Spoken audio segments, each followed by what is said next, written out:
It's National Cancer Prevention Month, and Dr. Lela is here to share what you can do every day to help prevent cancer. Welcome back to the show, my friends. Thank you. Always a pleasure to be here, Amber. Absolutely. Happy New Year. And we're talking about goals, staying healthy, yes. And especially when it comes to preventing cancer. Right. So it's interesting. This is Heart Health Month and Cancer Prevention Month. So chronic disease prevention, because heart disease, cancer, it's all chronic disease.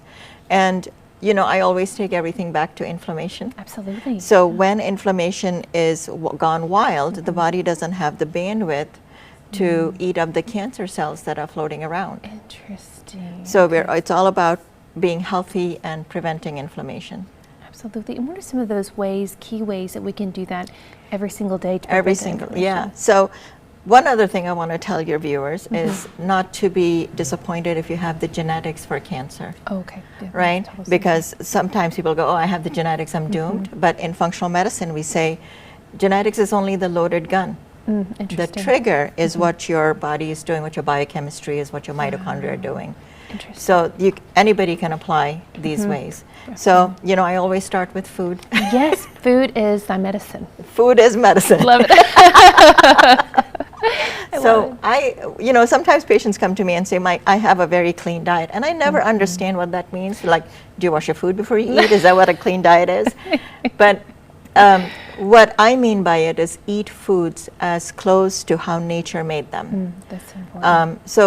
And this might be a rough example, but people that are like vegetarian or vegan, sometimes they want fake cheese, sometimes they want fake chicken nuggets. Those are highly processed foods. Interesting. And in the process of taking something like soy and converting it into a slice of cheese or chicken nuggets, there's a lot of processes that happen. There's lots of preservatives. There's chemicals that go in, stabilizers, that makes it not very healthy. It destroys the nutrients and it adds chemicals, stabilizers, that then the body has to detox. Interesting. And so when the body's processing something like that, is your body taking more energy to have to do that as well? Yeah, and it's distracting it from getting it doesn't get the nutrients and it has to work harder. Wow. That's so, I mean, almonds and oats were not meant to give us milk. That's true. I have some of that in my fridge. I should probably throw it out. I was thinking of you, like you probably have that in your fridge. And what would be a healthy alternative for somebody like that? It's like, I want plant-based milk. What would be your suggestion? Coconut is a better option. Okay. Yeah. I'm gonna grab some of that. This is your private consult, Amber. Private public consult. I love that. Exactly. So we're not going to go through my fridge. I've got lots of those processed foods. And it's so easy, too, because you're shopping and everything says healthy or alternative. And you think, okay, well, this is lower in calories, so maybe it's better for me. But that's definitely not the case always. No, but actually people also, that's another thing that I like to talk about, is people go very low calorie. And that's actually stressful for the body. Interesting. So we actually do a test. We do a biometric test, and it can tell us what your nutritional calorie requirement is for the day. And then if you want to lose weight, you go 15% less than what your body needs, not more than that. So if you need 2,500 and you're taking 1,000, that's very stressful for the body. More cortisol is more burden, and cortisol, it actually prevents the body from healing and repairing. Absolutely. I've experienced that myself. You can definitely go and visit her website in the meantime where we check back in, learn more about these cancer prevention measures with Dr. Lela, and I'll see you back here in a moment. Okay.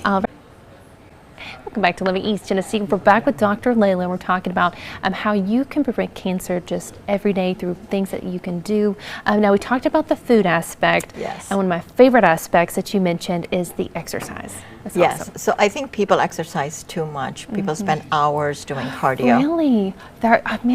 You wouldn't know anything about it. No, I've got knocked out almond milk. Too much running.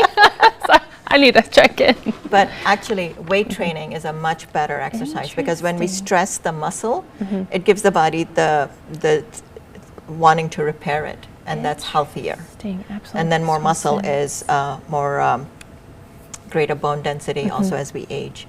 So I think we are just very used to eating very little and working out a lot, and it's actually not healthy. That sounds like it stresses the body. I said a lot of stress, a lot of cortisol, inflammation. Yes. That is so interesting. We had Chef Gay on yesterday, and I was asking her. I think she's about to be 70, and she was like, "I said, what is your secret?" She was like, "I lift weights." She said, and that has really saved me, and it's so interesting. Yeah. Now you've gotten a lot of other things.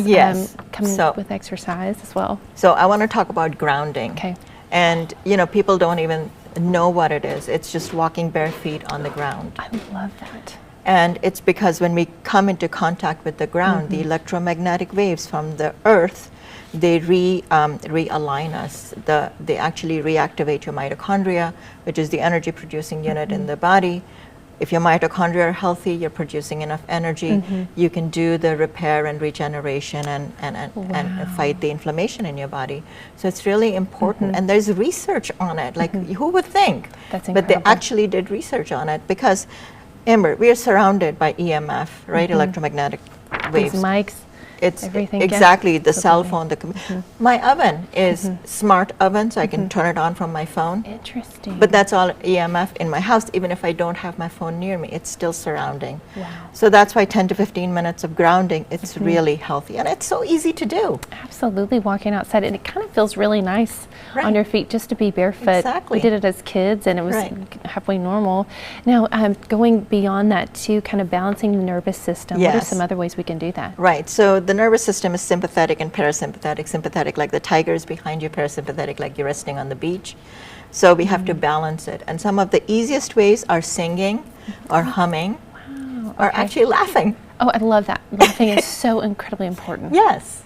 That is beautiful. Yeah. I love And then we don't give enough credence to it, but being grateful for life and forgiving people is really, really important for the nervous system. Interesting. We carry that burden in our cells, the energetic burden of anger and bitterness in our cells. So we can't quantify it, but it is a burden on the cells. And forgiving, it's hard, but it's really important. That is so beautiful. To manage your cortisol.